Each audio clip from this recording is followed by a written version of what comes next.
Rádio Piauí.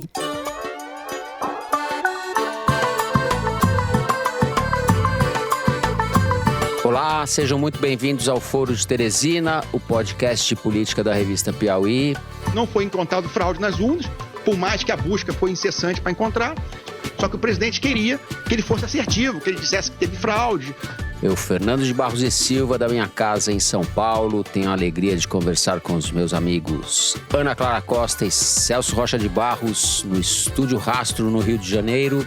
Olá, Ana, bem-vinda. Oi, Fernando. Oi, pessoal. O tempo todo, vamos prender o Bolsonaro. Caguei pra prisão.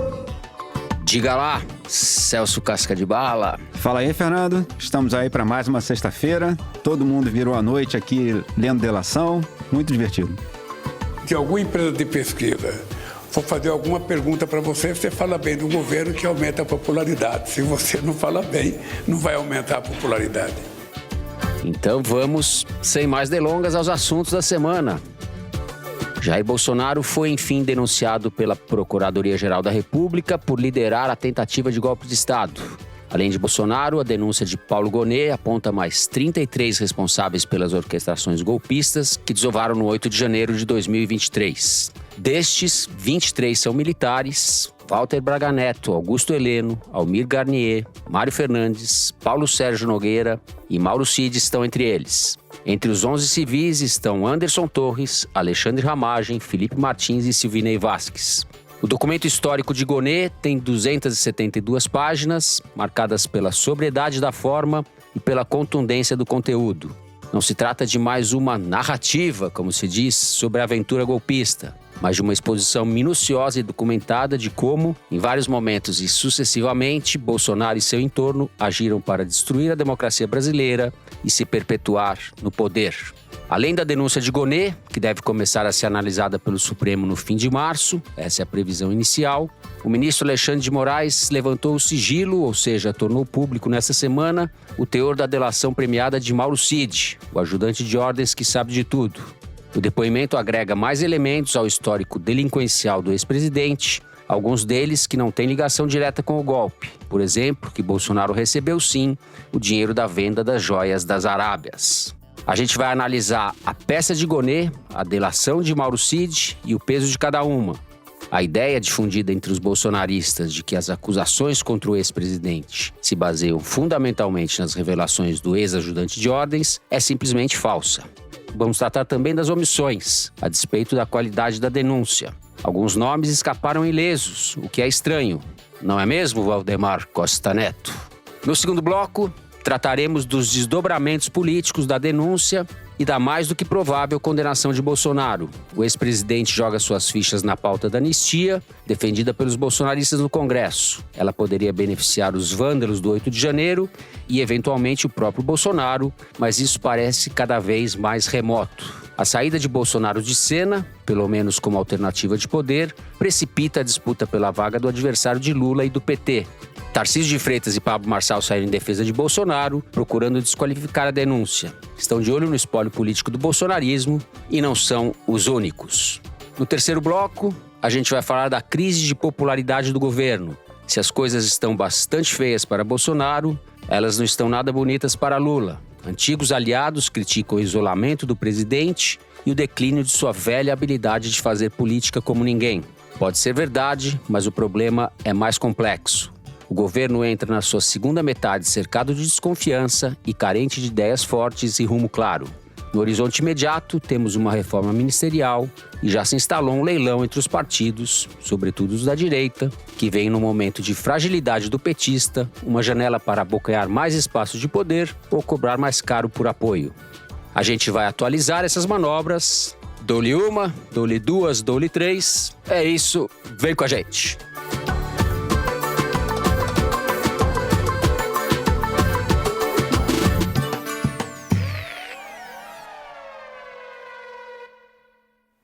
Muito bem. Celso, vamos começar com você. Temos farto material. São 270 páginas de denúncia. O Gonet traça um histórico da orquestração golpista. Eu passo a palavra a você. Então, Fernando, basicamente o Jair foi denunciado por fazer aquilo que ele fez na frente de todo mundo e todo mundo viu, né? Quer dizer, assim, não era nenhuma questão assim que tenha exigido uma investigação, né? Assim, se você prestasse atenção no que o Bolsonaro falava desde que ele nasceu, basicamente, você sabia que ele um dia ia tentar um golpe. Agora, o conjunto de provas reunido pela Polícia Federal é devastador, assim. Se isso fosse uma investigação de corrupção, o acusado teria sido pego numa gravação falando: eu quero dinheiro roubado para fazer essa obra. É um daqueles casos assim que o advogado vai ter que inventar um argumento qualquer porque ele ganha honorário, então tem que chutar qualquer coisa, mas no tribunal o Jair não se livra. O conjunto de provas é absolutamente avassalador. Vamos ao conjunto de provas. Em primeiro lugar, tem um negócio pesadíssimo, que é o depoimento do chefe das Forças Armadas. O ex-chefe do Exército, nomeado pelo Bolsonaro, disse à polícia que o Bolsonaro propôs a ele um golpe de Estado. O chefe da Aeronáutica, nomeado pelo Bolsonaro, disse para a polícia que o Bolsonaro propôs a ele um golpe de Estado. Os dois reconheceram a proposta de golpe, que o Bolsonaro propôs o golpe mostrando para eles uma minuta de declaração do golpe. Ficou provado que essa declaração é a mesma que foi encontrada na casa do Anderson Torres, ministro da Justiça do Bolsonaro, que olha só que beleza. Dia 31 de dezembro deixou de ser ministro da Justiça de Bolsonaro, dia 1º de janeiro passou a ser secretário de Segurança de Brasília, era o responsável pela ordem pública no 8 de janeiro, estava fora do país e as imagens mostram claramente que a polícia teve instrução para deixar os caras entrarem lá e quebrar tudo. Eu já disse aqui, quando o Temer falou, não, mas já teve manifestação violenta na Praça dos Três Poderes contra a reforma da Previdência. Cara, a principal diferença do 8 de janeiro, se você olhar as fotos para aquelas outras manifestações, é que não tem polícia no 8 de janeiro. Não tem a polícia batendo nos manifestantes no 8 de janeiro e em qualquer outra manifestação, violenta ou não, tem polícia batendo. Anderson Torres que fugiu pra Disney também, né? Exato, exatamente. Todo mundo lá até seu dia de princesa. Aí você vai dizer, bom, mas é o depoimento dos caras. Por algum motivo completamente inexplicável, pode ser que eles tenham resolvido mentir para ajudar a esquerda. Você teria que forçar muita amizade para argumentar isso, mas você podia dizer. Mas mesmo assim você estaria errado, porque há um monte de outras provas. Em especial, o conteúdo das mensagens que a polícia achou nos celulares do Cid e do Braga Neto, que era o candidato a vice-presidente do Bolsonaro, e que está preso no momento. No celular do Cid, no resultado da auditoria que as Forças Armadas fizeram nas urnas, e no que as investigações mostraram da auditoria feita pelo PL, ficou claríssimo que os bolsonaristas sempre souberam que as urnas eram seguras. Ficou claríssimo que eles tiveram uma imensidão de evidências de todos os lados, vindo dos lados que eles pediram que investigasse, como é o caso das Forças Armadas ou os caras do PL, dizendo que as urnas não foram fraudadas. Então, quando esses caras estavam lá, em novembro e dezembro de 2022, janeiro de 2023, dizendo que a eleição tinha sido fraudada, eles estavam mentindo. Eles não estavam apenas errados. Eles estavam maliciosamente procurando induzir na opinião pública um sentimento de revolta que lhes levasse a apoiar o golpe, que eles estavam planejando ativamente. Nos celulares do Cid e do Braga Neto, principalmente do Braga Neto, também fica absolutamente evidente que os bolsonaristas conspiraram para derrubar o Freire Gomes, o general do Exército que não aceitou participar do golpe. Isso está nas mensagens do Braga Neto, não tem o que o advogado do Braga Neto rebolar nesse caso, acabou. Ele está ali, na voz dele, falando que é para transformar a vida do Freire Gomes no inferno e que é para elogiar o chefe da Marinha que apoiou o golpe. Garnier. O Garnier, exatamente. No celular do Cid você também tem um monte de notícias sobre algo que a Polícia Federal depois investigou a mais, que foi o manifesto dos oficiais da Ativa pedindo que o Freire Gomes aderisse ao golpe. Esse manifesto também não era preciso fazer grandes investigações. O golpista Paulo Figueiredo... Seu amigo Paulo Figueiredo. Ele é o nepo baby do golpe. Ele é o neto do último ditador militar brasileiro. O Paulo Figueiredo leu o manifesto dos oficiais da Ativa na Jovem Pan, cara. E quando você quiser saber quem eram os generais legalistas, é só ouvir a Jovem Pan, porque o Paulo Figueiredo ia lá denunciar os caras. Ia lá dizer, esse canalha aqui não quer dar golpe, olha só que sem vergonha, entendeu?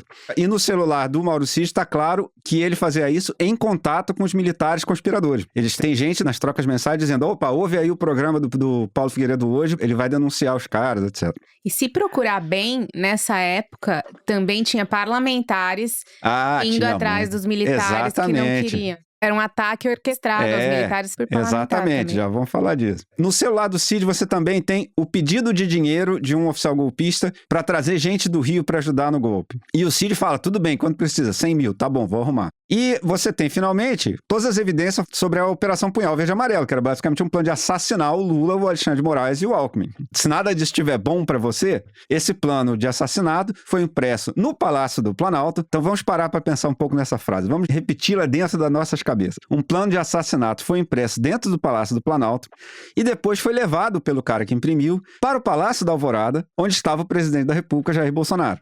Então, assim, se você tiver uma história que não seja uma tentativa de golpe, em que tudo isso aqui, que é obviamente verdade, continue sendo verdade, eu quero ouvir, porque eu acho completamente inconcebível. Celso, além disso, a ordem do Bolsonaro para que o comandante do Exército dê aval para os acampamentos golpistas, para que eles continuem existindo, para não desmobilizar. Exato, sem dúvida. E a famosa reunião em que ele fala, temos que agir antes da eleição, e Augusto Heleno fala, daqui a pouco não vai bastar falar, a gente vai ter que agir. Na mesa, exatamente. É uma reunião em que eles praticamente desenham o golpe. É o que eu tô dizendo, o Bolsonaro fez isso na frente de todo mundo. E nunca foi mistério que era isso que o Bolsonaro queria fazer. O que é impressionante é a quantidade de gente que fingiu que não estava vendo, mas assim, que era óbvio que isso ia acontecer, era óbvio. E finalmente, você tem as mensagens do celular do Cid no dia 4 de janeiro de 2023, 4 dias antes do 8 de janeiro, em que um militar golpista pergunta para ele, ainda tem algo para acontecer? E o Cid diz que sim, e aí o cara pergunta, coisa boa ou coisa horrível? E o Cid diz, boa. Depende para quem? Para o Brasil é boa. Ou seja, do ponto de vista dele, o que seria bom para o Brasil seria o golpe, certo? Essa articulação continuou até o 8 de janeiro, quando, como nós já sabemos, o Anderson Torres deixou os caras quebrarem tudo. Boa sorte pro advogado do Jair. Eu espero que você tire bastante dinheiro dele, do PL. Mas você sabe que você já perdeu essa, né, amigão? Você sabe que não tem o que você fazer aqui. Celso Vilardi, vamos dar nome. Pois é, meu xará. Seu xará. Tira dinheiro do Jair, Vilardi, mas você sabe que já perdeu, né? Você olhou isso aqui e já falou assim, acabou, né? O que eu vou fazer com isso aqui? E eu só queria acrescentar duas coisas. A primeira é que vai ter bolsonarista dizendo, não, isso aí é tudo com base em uma delação. Eu fiz questão de não citar a delação do Cid quando citei essas provas aqui. Na delação do Cid tem mais coisa contra o Braga Neto, tem o Braga Neto dando dinheiro para os caras trazerem gente lá do Rio, saldo de 100 mil, né? E tem mais alguns detalhes, umas coisas assim, mas a base dessa investigação não é a delação do Cid. Não é isso. Tem provas e mais provas e montanhas de provas contra o Bolsonaro sem a delação do Cid. E a outra coisa que eu queria reclamar é do pessoal que está dizendo assim, não, o Cid só falou porque o Alexandre de Moraes ameaçou que ele fosse preso. Amigão, delação premiada é isso. Em primeiro lugar, o Cid não foi preso por se recusar a falar ao Alexandre de Moraes. Ele foi preso porque ele foi pego cometendo crimes. O princípio da delação premiada é que você vai ter um alívio na sua pena se você entregar para a polícia algo que ajude nas investigações. Ninguém vai dar uma delação premiada pro cara que chega lá e fala, olha, para ser honesto, eu não vi nada acontecendo não. Mas eu vim aqui de boa vontade, então se o senhor puder reduzir minha pena, eu agradeço muito, né? É óbvio que os termos são esses. Ou o Cid entrega alguma coisa que faça as investigações avançarem, ou ele volta para a cadeia por outro crime, que não é o crime de se recusar a denunciar as pessoas. Vamos ter um pouco de honestidade intelectual aí, né, gente? Esse pessoal que está querendo dizer, não, o Cid foi forçado, não sei o que lá, vamos ter aí um pouco de vergonha na cara. Porque o advogado do Braga Neto, no caso do Juca, não precisa ter honestidade intelectual, né? São os honorários. E ele falou da delação do Cid. Que o advogado está fazendo lá o serviço dele, né? Ana Clara. Bom, desde a Lava Jato a gente vê, né, que tem uns delatores que são realmente, talvez a maioria deles, né, muito picaretas, né? O Youssef na Lava Jato, picareta mor, e o Cid ele entra um pouco nessa linha de delator picareta. E como é que ele começa, né, sendo delator? Porque a CGU fez aquela investigação sobre a fraude no cartão de vacinação do Bolsonaro e foi a partir daí que ele foi alvo de busca e apreensão e começou essa investigação sobre o golpe, porque pegaram o celular dele. Mas o fato é que, como delator, ele serviu mais para corroborar algumas provas já conseguidas do que para guiar novos caminhos. Ele não contava nada que acontecia. Então, por exemplo, ele respondia as perguntas do investigador. E se o investigador não perguntava sobre o punhal verde e amarelo porque ele não sabia que existia, não era o Cid que ia contar, ele não contava. Além do punhal verde e amarelo desse plano que veio por outros meios até a polícia, o próprio vídeo da reunião do Bolsonaro em que ele fala que tem que haver alguma coisa antes da eleição, é um vídeo que estava no computador do Cid e ele jamais apresentou esse vídeo para a polícia. Esse vídeo foi resgatado do computador dele pela investigação.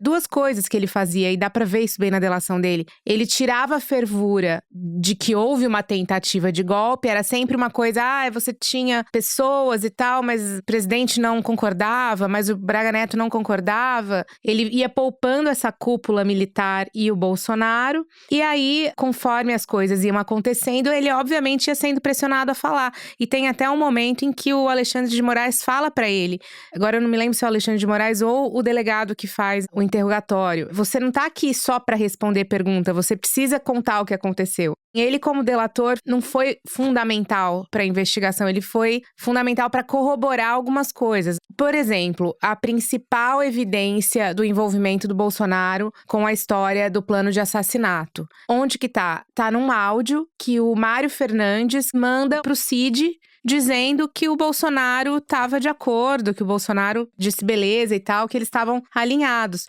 Esse áudio não foi o Cid que apresentou para a polícia. Esse áudio veio com a busca e apreensão depois, quando o Alexandre de Moraes vai questionar ele sobre esse plano de assassinato, ele não entrega isso. Ele entrega o Braga Neto. Ele não entrega o Bolsonaro. Ele não fala, realmente o Bolsonaro sabia, ele entrega o Braga Neto. Aí ele entrega a reunião na casa do Braga Neto, que a investigação já conhecia, mas ele dá mais detalhes. Eu tenho dúvida entre ele ser um imbecil, entre ele ser um picareta, tenho algumas dúvidas sobre isso, porque... Ou se ele tem medo de morrer, né? Eu não sei. Foram 11 delações, né, Ana? Eu vi uma entrevista do Juca de Oliveira, né, o advogado do Braga Neto, desqualificando as delações, acho que para André Sadi. Ele fala em 11 delações. Tem um ponto específico da delação que eu achei muito curioso, que ele é questionado porque ele manda um áudio falando mal do Alexandre de Moraes para algumas pessoas. Esse áudio é vazado para a imprensa e a revista Veja faz uma reportagem falando sobre esse áudio. E aí o Alexandre de Moraes questiona ele, para quem ele falou aquilo. Primeiro ele faz um deixa disso, imagina, eu não quis dizer isso, eu tava só desabafando e tal. E aí perguntam para ele, para quem que você falou essas coisas? Aí ele fala, falei para minha irmã, pro meu cunhado, para minha prima, pro não sei o quê, todo mundo da família Cid lá, e pro General Ramos. O General Ramos era a pessoa mais fofoqueira daquele lugar. E até por ele ser muito fofoqueiro, ele não tá envolvido em nada, porque não contavam pra ele. Justamente porque ele vazava tudo pra imprensa. Ninguém confiava no General Ramos. Espécie de irmãs Cajazeira, né, do Bem Amado. O General Ramos era uma das irmãs Cajazeira, né? Beleza. Então, por isso que ele não tá envolvido em nada, porque ele não segura, e daí ele não seguraria, entendeu? E aí é justamente pro General Ramos que ele vai desabafar, você fica pensando, tipo, o que esse cara tem na cabeça, né? Assim, ele vai desabafar pro cara mais fofoqueiro que... Enfim, eu tenho dúvida se o Cid, que foi o primeiro da turma, né, em tudo que ele fez ali no Exército, Forças Especiais, Kid Preto, ajudante de ordem e tal, tava ali na linha de sucessão, enfim. Não é burro assim, não. Não sei. É só pensar no que é o General Heleno, no Pazuello, ministro da Saúde, general. Esses caras são muito desqualificados. Eles são toscos mesmo. O Cid não me parece um idiota. Não é, não. Eu acho que essa versão do Celso de que ele tem medo de morrer e é picareta, eu acrescentaria, acho que é uma conjunção das duas coisas. Ele é bolsonarista, né? Ele estava defendendo dele. Ele defendeu até o último momento o Bolsonaro. Ele tentou preservar ao máximo. Só que o Bolsonaro parece que não tá vendo isso, porque eles, no íntimo ali, eles estão muito irritados com o Cid. Bom, eu queria falar de um outro aspecto, que é essa estratégia da PGR de poupar políticos e militares. Quando eu falo militares, estou me referindo à cúpula das Forças Armadas quando tudo isso aconteceu. Primeiro, a questão política, e eu acho que tem uma figura que merece destaque, que é o Valdemar Costa Neto. O Valdemar Costa Neto, ele questionou a eleição, entrou no TSE contra a apuração das eleições. Ele falava publicamente que as urnas tinham sido manipuladas.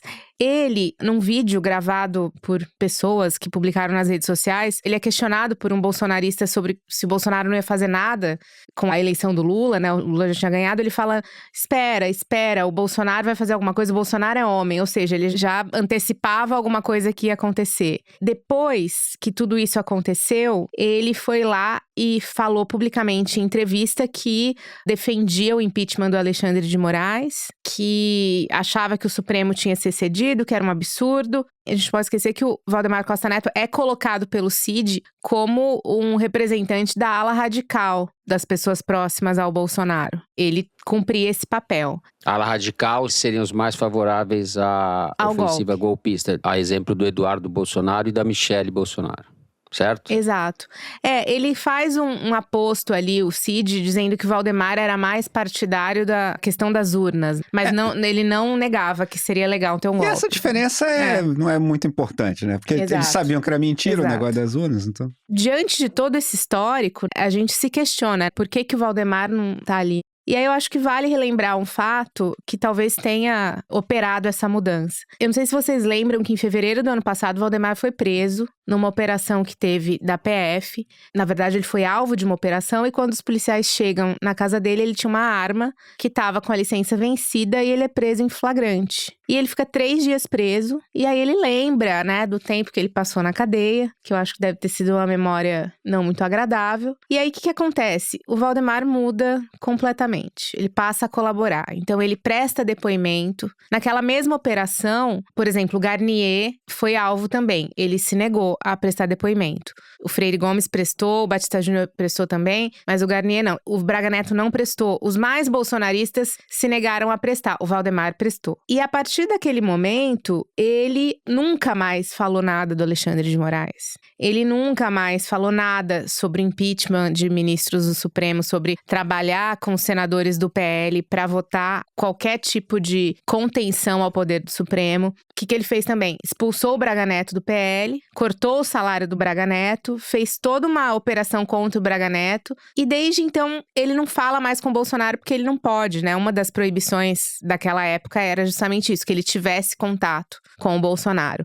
E isso é entendido pelas pessoas que estão acompanhando o caso como uma sinalização de colaboração do Valdemar que pode beneficiá-lo na sua relação com o Supremo e com a PGR. E, de fato, quando a gente vê a denúncia e vê o histórico do Valdemar, dá para acreditar que ele, de fato, se beneficiou, né? Mas não é só isso. Tem uma outra questão. Outros políticos estão envolvidos nisso, né? Então, ele cita o Cid, por exemplo, como a ala radical. O Jorge Seife, o Magno Malta, que são senadores. O Luiz Carlos Renzi, que é do PP, não é do PL, também da ala radical. Eduardo Bolsonaro. E nenhum deles também foi contemplado com uma denúncia. Então você vê também uma tentativa do Gonê de poupar a ala política ou de concentrar, talvez uma outra forma de ler isso, nos militares e no Bolsonaro, justamente para ter menos ataques à denúncia do que teria se tivesse a ala política junto. Então parece uma estratégia de blindar a denúncia de uma ofensiva via Congresso. Não que o Bolsonaro não tente mobilizar isso,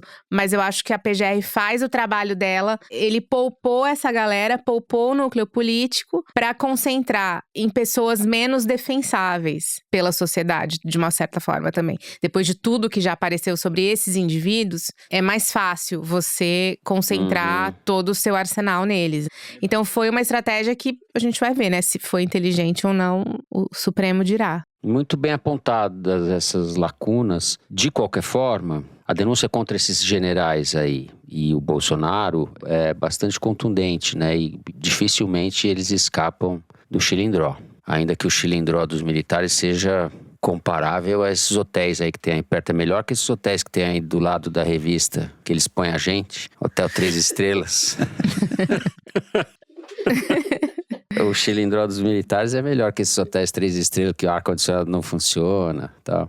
Mas enfim. Já que a gente estava falando de PGR, acho que vale a gente notar os relatos que o Cid faz das visitas do Augusto Aras ao Bolsonaro. Sim. No auge, no quente dos acontecimentos, o Augusto Aras fazia visitas frequentes ao Bolsonaro, acompanhado da Lindora, subprocuradora-geral, e de outros 2 procuradores. Assim, o que o PGR...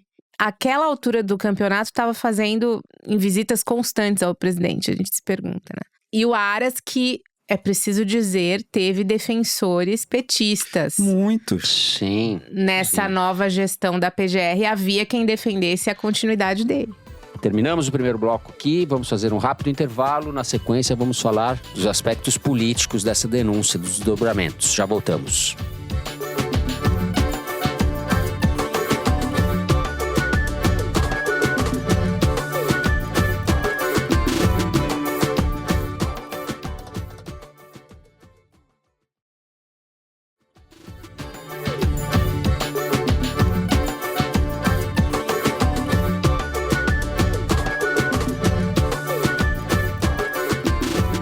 Muito bem, estamos de volta. Ana Clara, vou começar com você. Vamos tratar dos aspectos políticos. O cenário mais provável, tudo pode acontecer, não temos bola de cristal, mas o cenário mais provável, dado o conjunto de evidências, é que o Bolsonaro seja condenado e preso, e provavelmente preso durante a eleição do ano que vem. Isso tudo é o mais provável, não é o que vai acontecer. Coisas improváveis também acontecem. O fato é que essa denúncia precipita a disputa pela vaga da direita. A gente teve essa semana já o Tarcísio e o Pablo Marçal, que eu não acredito que vai ser candidato de fato, porque ele vai ser barrado pela justiça, mas os dois saíram em defesa do Bolsonaro, criticando a denúncia. Por outro lado, o Bolsonaro não parece disposto a se retirar do jogo e está jogando as fichas na questão da anistia no Congresso. Com a palavra.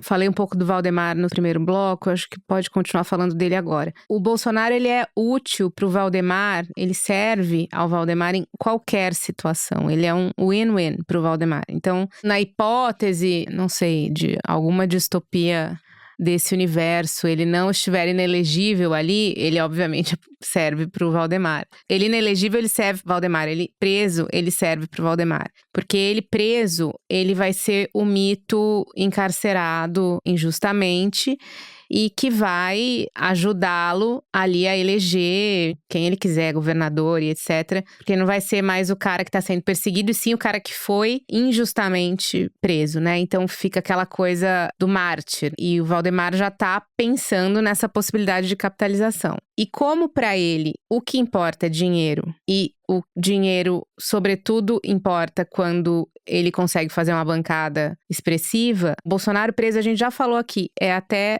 um cenário em que eles preferem.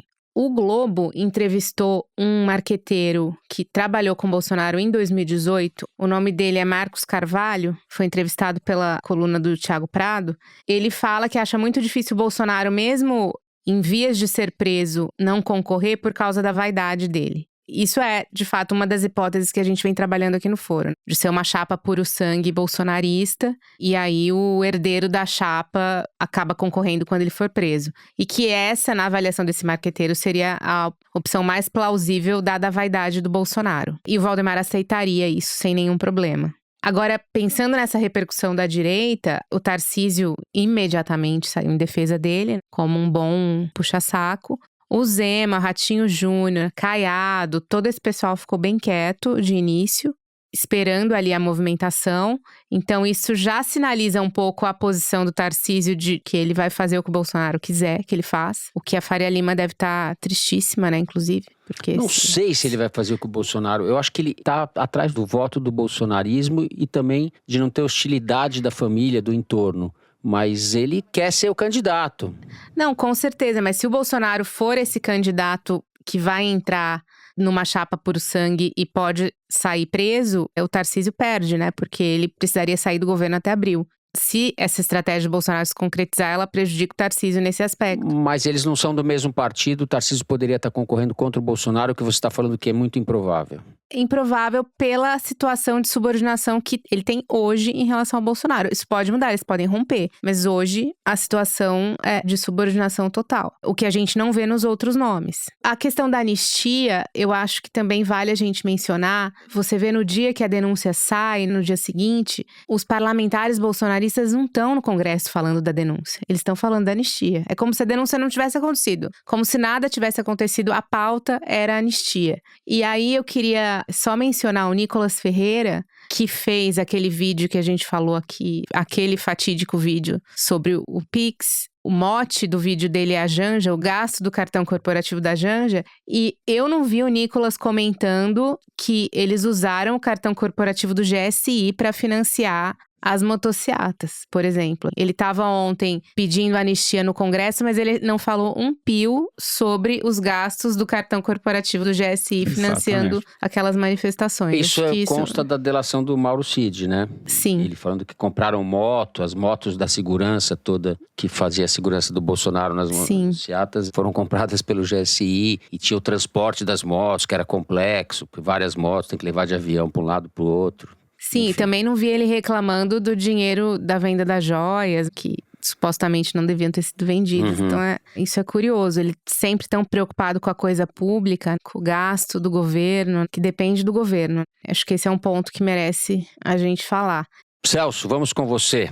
Continuar falando da anistia, é isso? Então, Fernando, eu ouvi de uma pessoa extremamente bem informada sobre o parlamento brasileiro a suspeita de que a anistia, em tese, tem chances muito baixas de passar, mas que essa chance não é zero, e o pessoal lá do Centrão ficar agitando essa possibilidade para ver se convence o Lula a convencer o Flávio Dino a parar de investigar a corrupção das emendas parlamentares. Todo mundo sabe que a gente já falou aqui 200 vezes, nesse negócio de orçamento secreto foi roubado um turbilhão de dinheiro, né, gente? O Flávio Dino resolveu mexer nisso, resolveu investigar esse troço. O Congresso não está feliz e aí, segundo essa pessoa muito bem informada, eles ficam ameaçando o Lula com anistia para o Bolsonaro, para os bolsonaristas, como forma de tentar parar essa investigação contra essa grana que eles roubaram ali na Maior. Eu acho isso bastante plausível. Eu fiquei bastante convencido pela argumentação que eu ouvi. Muito interessante isso que você falou. Eu ouvi também de uma pessoa bem informada que a anistia para os delinquentes do 8 de janeiro não é anistia para o Bolsonaro necessariamente. Sim, Eles estão pondo no mesmo pacote, mas são duas coisas diferentes, certo?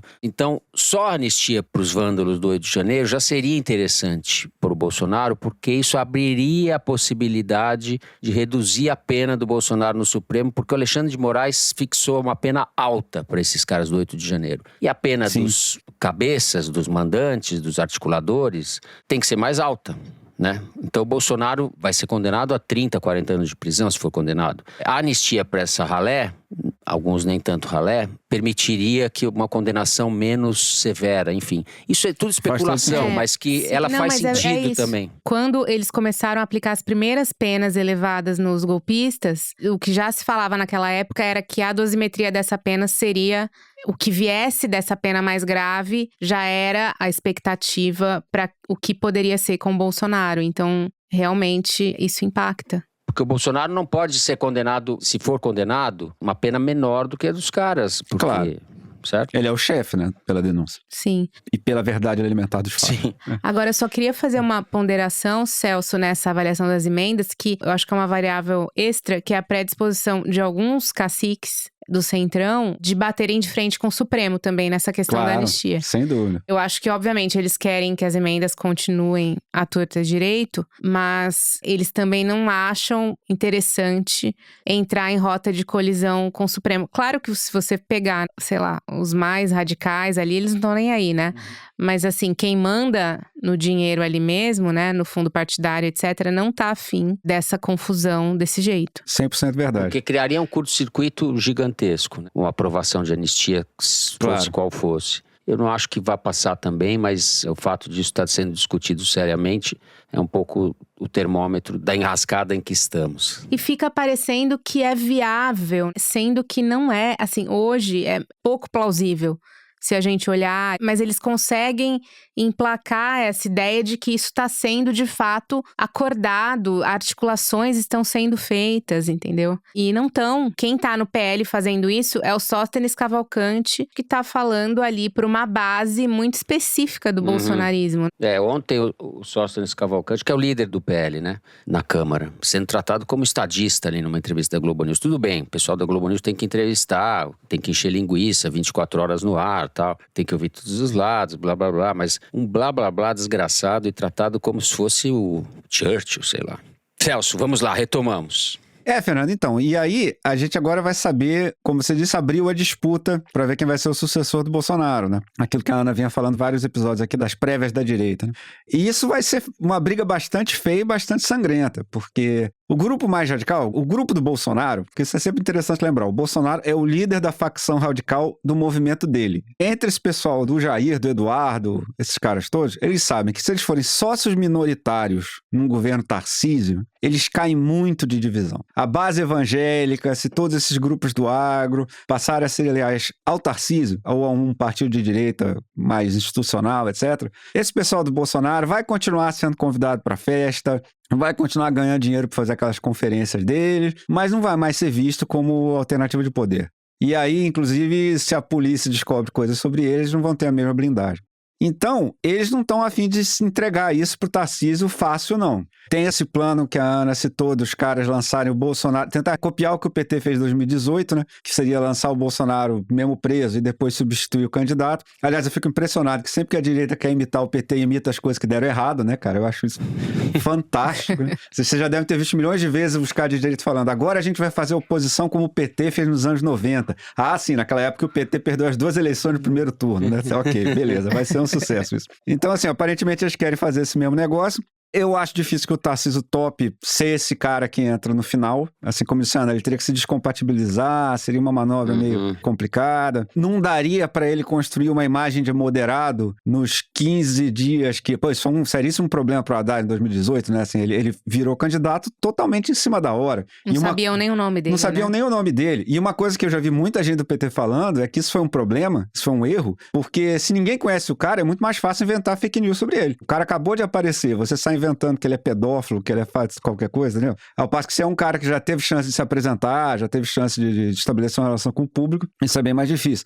Então, pro Tarcísio ser esse vice do Bolsonaro e entrar no meio e daí em diante tentar parecer moderado, é muito mais difícil, né? Então, eu acho difícil ele conseguir fazer isso. Então, no fundo, o Tarcísio deve estar torcendo mesmo para todo esse pessoal ser preso. Ele vai continuar prestando solidariedade a eles, emocionado, entendeu? Vai dizer assim, puxa, esse cara, o Jair é como um pai para mim, e ao mesmo tempo vai ficar, tomara que prenda meu pai, entendeu? Assim, essa que é mais ou menos a lógica. E assim, a gente não pode descartar, inclusive, a possibilidade de que o campo abra muito mais, que vai ter um candidato do PP, que vai ter um Pablo Marçal da vida, um cara qualquer com perfil terceira via, sei lá, entendeu? Uma coisa desse tipo. Essa disputa vai ser bem aberta, eu acho, e eu acho que vai ser muito suja. O pessoal do bolsonarismo vai jogar sua sobrevivência na primeira divisão nessa briga para reter o controle da direita brasileira. É porque todo mundo que tá fazendo política hoje na direita tá saindo do PL. Você vê, o Tarcísio não quer entrar no PL. Não quer entrar no PL, é verdade. Eu apurei que o Derrite tá querendo sair do PL e ir pro PP, rapaz, por exemplo. Os caras, eles estão no PL. Quando eles começam a interagir com uma ala um pouco menos maluca,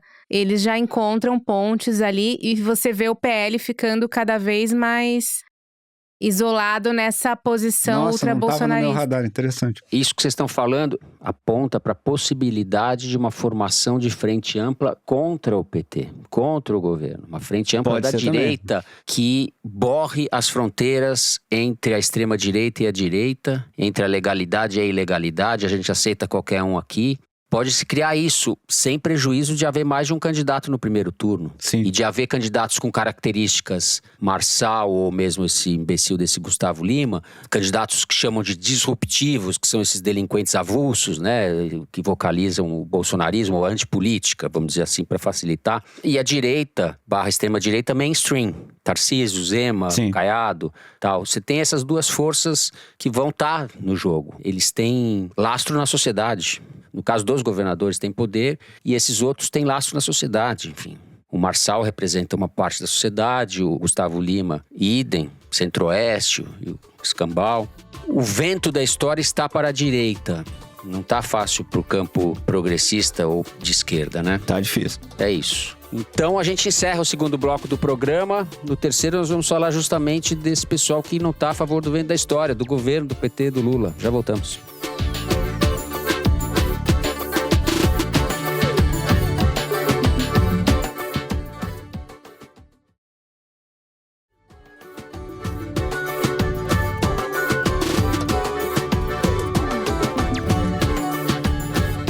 Muito bem, estamos de volta. Celso, eu vou passar a bola para você.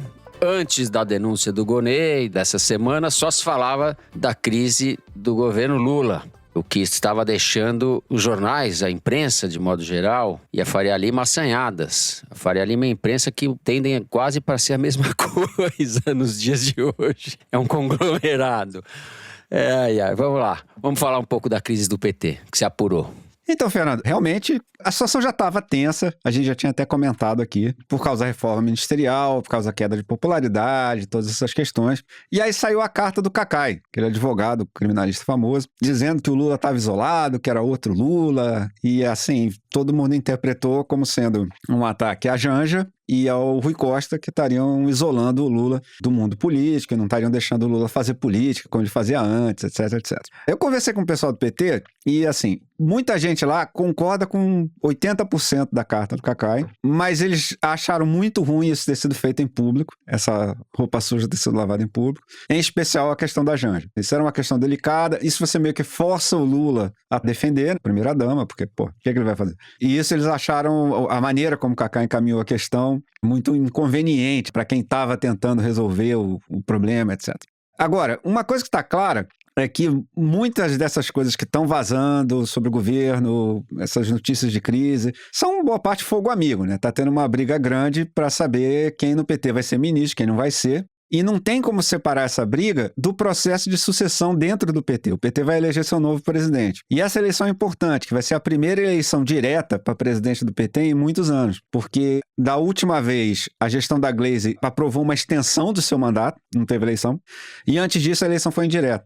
Então, há uma grande expectativa no partido, aliás, de vários setores diferentes. Eleição direta, o que significa todos os filiados? Os filiados votam para eleger a direção. Esse processo está sendo super conturbado, está tendo uma briga intensa sobre as regras que vão valer. Teve uma briga gigante essa semana, começando a semana anterior, sobre o direito dos dirigentes se reelegerem indefinidamente, que o PT tinha aprovado uma regra que não poderia mais fazer isso. Assim, foi um negócio até interessante que, aliás, em tese teria que valer até para mandato de deputado. O candidato não poderia se eleger para o mesmo cargo infinitas vezes. Que era justamente uma tentativa de tentar fazer uma renovação, né, uma coisa assim. E isso parece que caiu, e caiu no meio de muita briga, então tá uma sucessão difícil dentro do PT. Essa eleição no PT está marcada para quando, Celso? Para localizar os nossos ouvintes. A eleição é agora no meio do ano, em julho. Uhum. E o cenário mais provável é a eleição do Edinho Silva, de Araraquara. E entre os dirigentes petistas tem uma avaliação que é o seguinte: a Gleisi Hoffmann teve um papel importante na história do partido, porque ela foi a presidente na época das vacas magras, na época que o PT estava muito em baixa, que o PT só estava apanhando. Então, muita gente, que inclusive é adversário da Gleisi em outras disputas, reconhece o mérito dela de ter tido coragem de ir pro pau na hora que a relação de força era amplamente desfavorável. Mas o que essas mesmas pessoas dizem é que, pronto, já deu isso, né? Assim, ela já está de presente há muito tempo, e há muito tempo que muita gente grande no PT discorda da linha que ela vem adotando. Sobretudo, os ataques que ela faz ao Haddad, porque no PT tem muita gente que discorda do Haddad, mas o quase consenso é que tem que ter uma certa disciplina partidária aqui. Ou você tira o Haddad, ou você troca o ministro da Fazenda e o Lula escolhe outro cara, ou se for isso aí, eles têm que bancar isso aí. Então não pode ficar o PT só como a ala esquerda do governo, né? O PT tem que se identificar com o governo, né? E a Gleisi provavelmente já sabe que o Edinho vai ganhar, mas o grupo dela está tentando emplacar assim, o Edinho de presidente e os outros cargos importantes, todo mundo da Gleisi. O que é óbvio que o Edinho não vai aceitar nunca, o Lula não vai aceitar isso nunca. Então, vai ter uma certa dança das cadeiras entre posições no PT e posições no Ministério. Então, por exemplo, José Guimarães é cotado para assumir alguma coisa na direção do PT, mas também no Ministério. É possível que se ele não ganhar uma, ele ganha outra. A própria Gleisi Hoffmann é cotada para ganhar alguma coisa no Ministério como forma de desistir de ficar com muita coisa na direção. Não vai dar para acompanhar esse processo todo de reforma ministerial, pelo menos no que se refere à cota de ministro do PT, sem acompanhar essa disputa interna no partido. Você está vindo com o mundo real, com informações ótimas. Isso não estava no meu radar, mas é um pouco assustador, porque o momento do governo é justamente o Lula tem que começar a pensar na frente ampla, na expansão da base dele e numa definição de rumo do segundo mandato para ele ter chance de ser competitivo, ele ou quem ele indicar. Exato. E o pessoal do PT sabe disso. Eles sabem que esse momento é meio crucial. Ou resolve agora ou não resolve mais.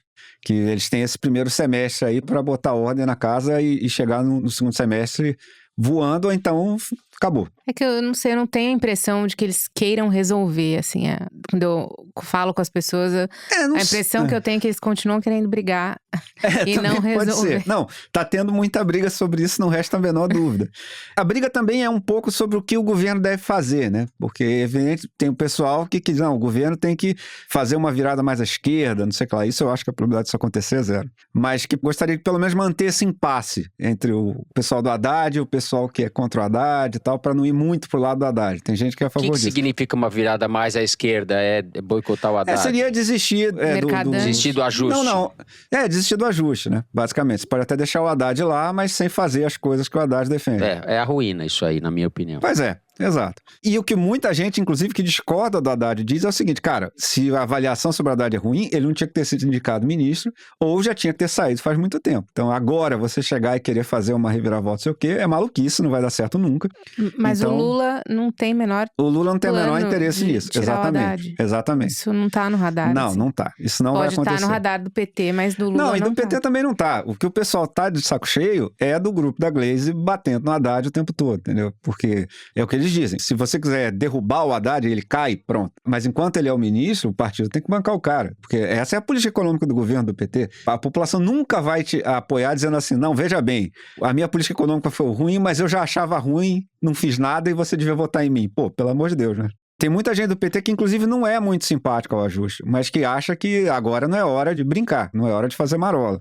Sobre a Janja, novamente, muita gente no PT concorda que ela tem atribuições demais, que essa coisa ela participar das reuniões. E uma coisa que eu ouvi é que seria muito melhor se ela tivesse um cargo. Se eles, por exemplo, colocassem ela, sei lá, como embaixadora contra a fome, e aí ela vai coordenar iniciativas específicas de combate à fome, como, por exemplo, a Ruth Cardoso fez com Comunidade Solidária, sabe? Institucionaliza, né? Isso, e institucionaliza e limita, exato, e define. Isso aqui são as suas competências, você vai lá e faz. Mas não deixar esse negócio meio indefinido, que inclusive é ruim pra ela também, porque ela acaba virando bode expiatório, entendeu? Porque obviamente tem gente que joga a culpa na Janja por besteiras que eles fizeram. Então, o que eu vi conversando com o pessoal do PT nessa semana foi, primeiro, eu acho que tem uma clareza sobre o tamanho do buraco, eu acho que os caras sabem que a situação é ruim. Eles gostariam que o Lula se engajasse mais na política, que o Lula falasse mais ao país. Por exemplo, um cara me falou assim, cara, os últimos pronunciamentos do Lula foi assim, um negócio de ano novo, uma coletiva e um outro negócio também super limitado, com impacto mínimo. E esses vídeos com a tartaruga, enfim. No meio dessa Isso, pois é. E ele tá dizendo assim, não tem ninguém, por exemplo... Eu sou a favor das tartarugas, mas... Eu também gosto de tartaruga, mas enfim. Mas, né? Mas não quero nenhuma delas como ministro, nem nada. Entendeu? Não tem ninguém, por exemplo, dando a versão do governo sobre a economia. Não tem ninguém falando para a população, dizendo, não, o preço da comida está alto por causa disso, entendeu? E a gente está fazendo tal coisa. Não tem ninguém dando a versão do governo sobre o Trump. Não tem ninguém falando o nome do governo e chegando à população. Muita gente no PT acha que essa briga interna do partido está colaborando para isso, entendeu? Então o cara vai dar entrevista e, em vez de falar disso, ele xinga o amiguinho lá. Eu acho que a carta do Cacai foi aquele estilo Cacai, né? Que é um troço meio espalhafatoso, meio estranho. E provavelmente foi inconveniente pelos motivos que os petistas citaram. Mas essa é a percepção dentro do partido também. Eles gostariam do Lula mais engajado em política. Ele pode ter razão, o Cacai tem razão no mérito em muitos pontos. Em algumas das mas coisas, pelo menos, exato. Vaidade patológica, né? Um negócio ridículo. Um negócio meio estranho. Assim, o que eu pude apurar aí com o pessoal do Partido dos Trabalhadores foi isso, que os caras estão meio preocupados, por exemplo, com essas brigas do Rui Costa, com o Haddad, enfim, eles estão dizendo que isso está pouco produtivo, isso não está... Porque você barra o Haddad, mas também você não oferece nada em troca, não tem nenhuma outra política sendo implementada, né? Você só está travando o funcionamento do governo. Boa parte da retomada da eficiência do governo passa um pouco por essa retomada da eficiência do PT, entendeu? Dessa capacidade do PT dar uma certa direção, pelo menos para os seus ministros. Perfeito. Não sei se o PT está levando até as últimas consequências a correlação de forças da realidade, sabe? Eu concordo com você, também acho que não. Ana, vamos lá. O meu problema com essa carta do Cacai é que é uma carta que, diga-se de passagem, ele escreveu de Paris, tomando uma taça de Chateau Margaux. É que é uma carta que aponta problemas que existem desde sempre, assim, desde a campanha, e que não são os reais problemas que a gente tem hoje e que o governo tem hoje. Esse comportamento da Janja, ele vem de lá atrás. Durante a campanha, quem acompanhou a campanha, não existia reunião política sem a Janja. Então, quando começa o governo e ela começa com esse poder que ela tem dentro do palácio, de mandar demitir, de mandar contratar, de ter equipe, etc., isso já se desenhava lá dentro. A Glaze já sabia muito bem que ela não se reunia com Lula sozinha sem a Janja. Então, assim, você chegar agora e reclamar da Janja, a gente tá em 2025, como se fosse algo novo, como se não fosse um problema contratado lá atrás. É o tipo de reunião que você tinha que ter com Lula na campanha, né? Ela é primeira-dama ou ela vai ser ministra? O que ela tá fazendo aqui? Me parece um pouco requentado. desonesto, a gente... Desonesto é melhor do que requentado. Não só trazer o assunto, como a imprensa também repercutir do jeito que repercutiu, como se a imprensa não soubesse disso desde lá atrás também. Começa por aí. Quando incensava a Janja, inclusive. A Janja desfilou na Globo News como um destaque também. Pois é. Não tô dizendo que a Janja não represente um problema. Ela com certeza representa um problema. Em muitos aspectos. Até porque ela é muito usada pela oposição como forma de atacar o governo. De certa forma, algumas atitudes dela acabaram gerando uma antipatia, né? Que reforça um pouco determinadas críticas. Agora, falando objetivamente, a Janja perdeu muito poder nos últimos tempos, desde o G20, em que ela ataca o Elon Musk, e que ela acaba ganhando um protagonismo naquele evento que o Lula queria ter, e no fim foi a fala dela contra o Musk que repercutiu em todo lugar. Ela vem decaindo, perde a equipe dela agora com o Sidônio, ela tá bem quieta nesse momento, também depois do vídeo do Nicolas, que eles viram o impacto. Então, assim, esse não é o melhor momento da Janja no governo, entendeu? Então, você chegar hoje e dizer que ela é o problema, eu não acho que seja factível. O isolamento do Lula foi outro problema citado pelo Cacai, né? Pô, o Lula tá isolado desde que ele tava preso. A própria saída dele da cadeia, quando ele sai, ele passa a frequentar um núcleo muito restrito de petistas e a conversar com muito menos gente. Ele muda completamente a postura dele. O fato de ele não ter celular, de ele não entrar nas redes sociais, isso já é por si um fator de isolamento, porque ele se isola de como a população se comunica hoje. E tem uma lógica também hoje das redes sociais que é a seguinte: porque ele não conversa com os líderes e não sei o quê. Se um líder de um partido de oposição for visto entrando no Palácio do Planalto para conversar com Lula, como acontecia no passado, ele acabou nas redes. O Nicolas vai ser o primeiro a pegar a foto dele e fazer um pandemônio de que o Valdemar, de que o Sóstenes, de que o Altineu estão entrando no Palácio para falar com Lula. Não, mas o Altineu poderia entrar escondidinho, e a gente sabe disso, Ana, também. O Altineu pode se disfarçar de Altineia e entrar escondidinho no Palácio da Voz. Enfim, mas a política não era feita escondida antes, né? Você tem toda razão. Eu me lembro do governo Collor, o presidente da CUT, capa do jornal, indo lá cumprimentar o Collor para discutir e tal. O diálogo ele era público, né? O Lula recebia o PSDB. O Genuíno vivia indo falar com o Fernando Henrique.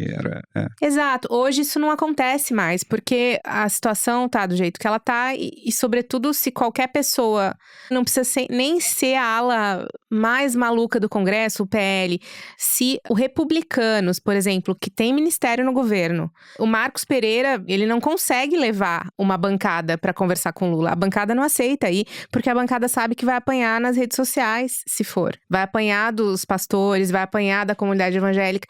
É muito difícil pro Lula, hoje, ser aquela pessoa acessível que ele foi. Você só fala com o Lula hoje por meio da Janja ou por meio do Marcola, que é o chefe de gabinete dele e que leva o celular para ele. Até a própria relação com a imprensa, já que a gente mencionou a imprensa em algum ponto aqui, nos primeiros mandatos, colegas meus que cobriam a presidência da República diziam que você viajava com Lula para qualquer viagem internacional, o Lula sentava com jornalistas, batia papo, você saía da viagem com 15 pautas, entendeu? Ele falava abertamente sobre as coisas. Hoje isso não acontece. Todas as viagens que eu fui, no máximo, quando tem muita insistência por parte da imprensa, tem uma coletiva. Ele não se aproxima mais, não tem mais nenhuma relação. Só para dimensionar um pouco a questão. Agora, falando do problema real, do que tem de problema real, eles continuam os mesmos do episódio passado, do anterior. Ou seja, mercado, setor produtivo frustrado, paralisando investimento porque não acha que há sinalização do governo de controle dos gastos, preço subindo, embora os indicadores econômicos não estejam desalentadores, a percepção de bem-estar da população não é boa, e isso está refletido nas pesquisas. Os problemas continuam exatamente os mesmos. E eu acho que pegando um pouco do que você falou, Celso, do que o governo quer comunicar, do que ele quer dizer, você tem, de certa forma, um governo que é amorfo,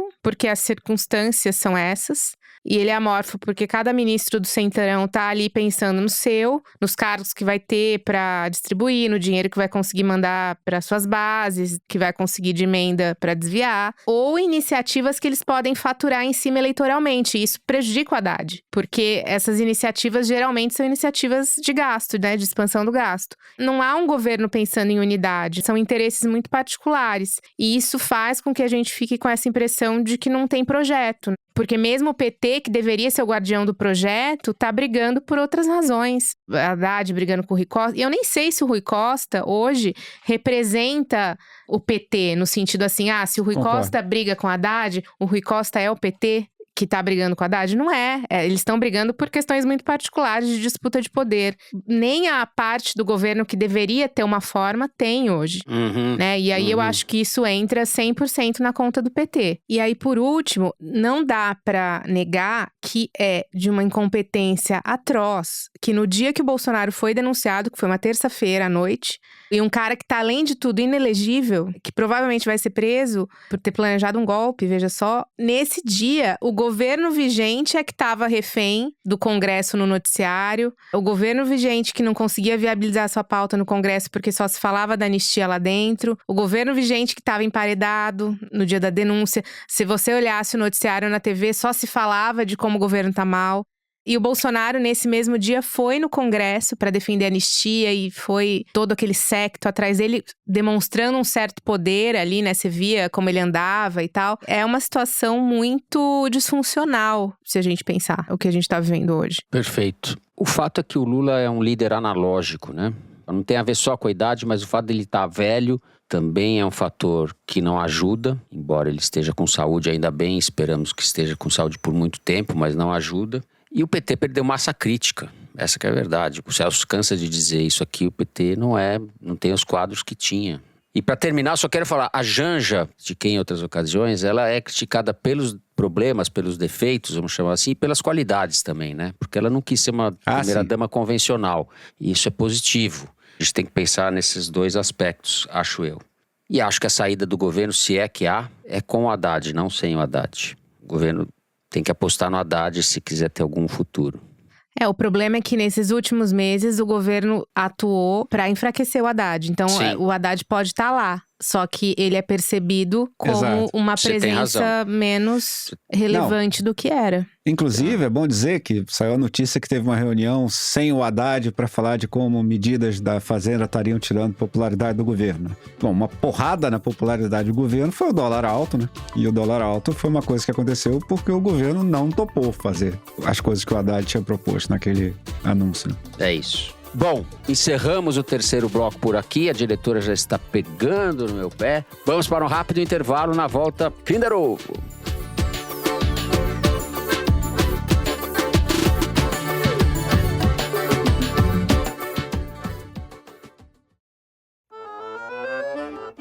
Muito bem, estamos de volta. Mari Faria, é a sua hora de exercitar aquela maldade. Vamos lá, pode soltar aí, Kinder Ovo.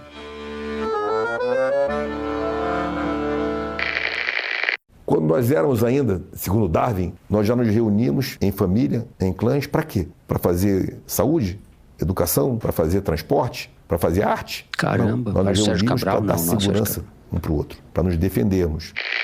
Quaquá? É carioca? É, carioca, peraí. Quaquá tá na Berlim Mari. dessa semana. Elas estão rindo porque deve ser muito ridículo. Não é o Cabral, não, né? Eu falei Cabral. Não é o Paes também, não é o Paes. Porra, meu. E eu falei dele hoje no programa. É o ex-ministro da Saúde, Eduardo Pazuello. Não acertaria nunca. Atual deputado pelo PL, em entrevista ao Poder 360. Esse era o tipo que eu acertava antes. Nossa, não. Bolsonarista trash. Pazuello citando Darwin. Coitado do Darwin, já entrou o Darwin ali. Porra, que Eita, sacanagem. picareta. Então tá bom, depois desse momento de frustração, diversão da diretora e da Maria Júlia também, que tá hoje no estúdio, abrilhantando o programa e rindo da nossa cara também. Né, Maria Júlia? Muito bem. Vamos então direto para o Correio Elegante, o melhor momento do programa. Eu vou começar então com o e-mail do Roberto Verdade, é isso? Chama Roberto Verdade.